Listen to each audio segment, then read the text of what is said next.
हस्तिनापुर का राजमहल उस रात सोया नहीं था। आकाश पर काले बादल छाए हुए थे। बिजली बार बार चमक रही थी, मानो प्रकृति स्वयं किसी भयानक घटना की साक्षी बनने वाली हो। महल के भीतर महारानी गांधारी प्रसव पीड़ा से तड़प रही थी, जबकि बाहर महर्षि, वैद्य और सेवक चिंतित खड़े थे। तभी अचानक गीदड़ों की भयावह आवाजें पूरे नगर में गूंज उठीं।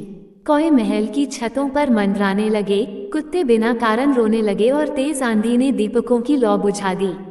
ऐसा लग रहा था जैसे स्वयं काल ने हस्तिनापुर के द्वार पर दस्तक दे दी हो। लेकिन उस रात जन्म लेने वाला बालक केवल एक राजकुमार नहीं था। उसके जन्म के साथ एक ऐसा रहस्य जुड़ा था जिसे सुनकर आज भी लोग सिहर उठते हैं।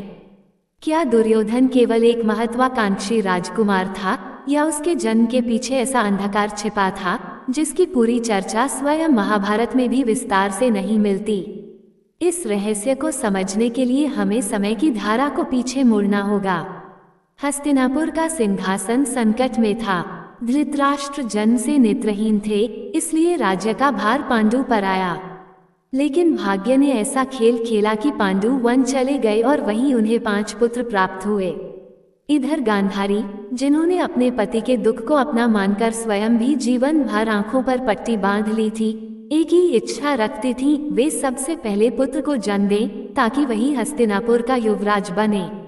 किंतु जब उन्हें पता चला कि वन में कुंती पहले ही युधिष्ठिर को जन्म दे चुकी हैं, तो उनके हृदय पर वज्र गिर पड़ा। वर्षों की तपस्या, व्रत और प्रतीक्षा एक क्षण में टूटती हुई प्रतीत हुई। कहा जाता है कि उस पीड़ा और क्रोध में गांधारी ने अपने गर्भ पर प्रहार कर दिया। परिणाम भयावह था। शिशु के स्थान पर उनके गर्भ से लोहे के समान कठोर मांस का एक विशाल पिंड निकला। राजमहल में सन्नाटा छा गया। धृतराष्ट्र स्तब्ध रह गए। ये देखकर सभी को लगा कि राजवंश का भविष्य समाप्त हो गया।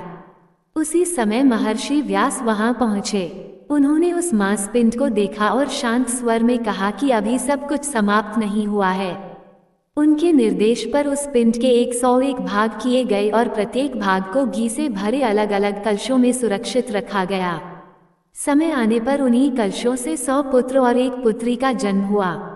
ये प्रसंग महाभारत के आदि पर्व में वर्णित है, किंतु यहीं से लोककथाओं और बाद की परंपराओं ने इस घटना के चारों ओर अनेक रहस्यमय कथाएं जोड़ दी।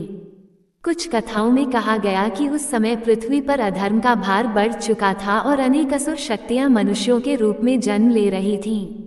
इन्हीं परंपराओं में दुर्योधन को कलियुग या कली के अंश से उत्पन्न बताया गया है। ये बात मूल महाभारत में स्पष्ट रूप से नहीं कही गई, लेकिन अनेक बाद की कथाओं और लोकविश्वासों में इसका उल्लेख मिलता है। इसलिए इतिहास और परंपरा के बीच का यह अंतर समझना आवश्यक है। जब पहला कलश खुला तो उसमें से एक स्वस्थ बालक निकला। वही दुर्योधन था, लेकिन उसके जन्म लेते ही फिर वही अशुभ संकेत दिखाई दिए। गधे जोर जोर से रेंकने लगे, हिंसक पक्षी चीखने लगे और नगर का वातावरण भय से भर गया। महल के सभासद एक दूसरे का चेहरा देखने लगे। ऐसा लग रहा था कि प्रकृति स्वयं किसी आने वाले तूफान की चेतावनी दे रही हो। उसी समय विदुर ने धृतराष्ट्र की ओर देखा। उनके चेहरे पर करुणा भी थी और कठोर सत्य भी। उन्होंने धीमे स्वर में कहा, महाराज, शास्त्र कहते हैं कि यदि एक व्यक्ति पूरे कुल के विनाश का कारण बनने वाला हो तो कुल की रक्षा के लिए उसका त्याग करना ही उचित है। सभा में गहरा मौन छा गया। यह कोई साधारण सलाह नहीं थी। यह एक पिता से उसके प्रथम पुत्र का त्याग मांगने जैसा था। धृतराष्ट्र का हृदय टूट गया। वे कांपती हुई आवाज में बोले, क्या एक पिता अपने पुत्र को केवल आशंकाओं के कारण त्याग दे? क्या ये न्याय होगा? विदुर ने उत्तर दिया, महाराज, ये पुत्र से घृणा नहीं, राज्य के भविष्य की चिंता है। कभी कभी धर्म का मार्ग हृदय को चीर देता है। गांधारी ने अपने नवजात पुत्र को अपनी गोद में कसकर पकड़ लिया।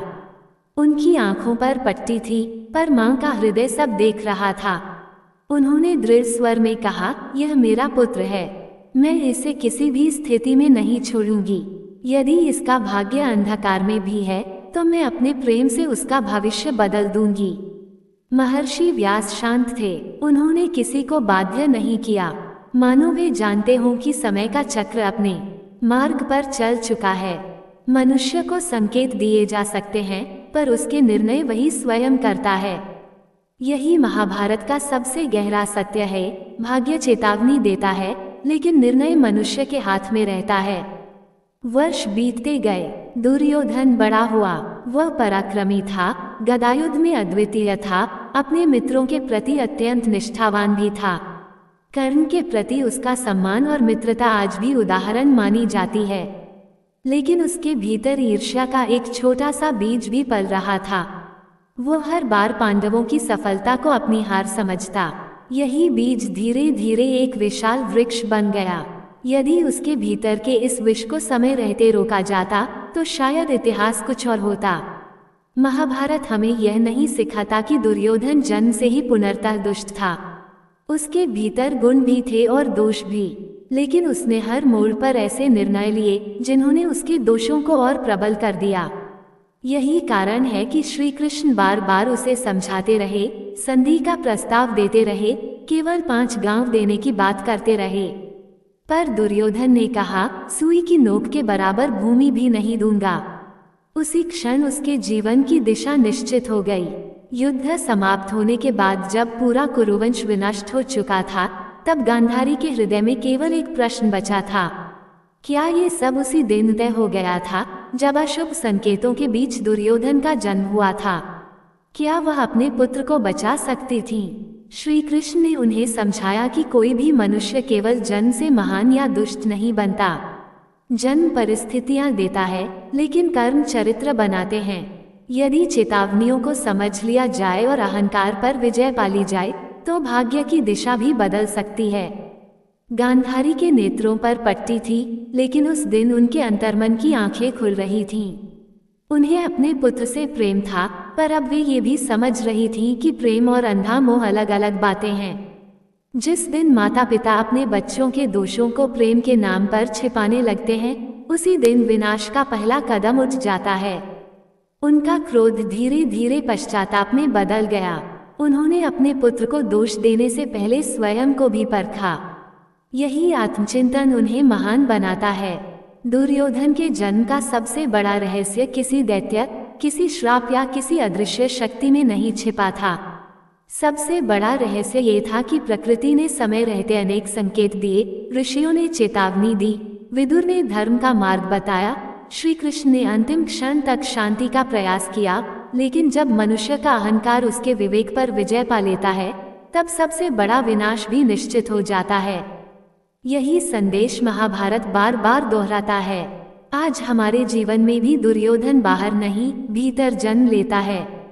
जब ईर्ष्या प्रेम पर भारी पड़ती है, जब अधिकार कर्तव्य से बड़ा हो जाता है, जब अहंकार सत्य को दबा देता है, तब हमारे भीतर का दुर्योधन जाग उठता है। उसी प्रकार हमारे भीतर विदुर की बुद्धि, कृष्ण का विवेक और गांधारी का पश्चाताप भी मौजूद है। प्रश्न केवल इतना है कि हम किसकी आवाज सुनते हैं। महाभारत की यह कथा हमें डराने के लिए नहीं, जगाने के लिए है। ये बताती है कि भाग्य चेतावनी दे सकता है, परिस्थितियां कठिन हो सकती हैं, लेकिन अंतिम निर्णय हमारे कर्म करते हैं। यही कारण है कि हजारों वर्ष बाद भी महाभारत केवल एक युद्ध की कथा नहीं, बल्कि मनुष्य के भीतर चलने वाले धर्म और अधर्म के युद्ध का शाश्वत दर्पण है। यदि यह कथा आपके हृदय को छू गई हो, तो वीडियो को लाइक करें, चैनल को सब्सक्राइब करें और जय श्री कृष्ण अवश्य लिखें।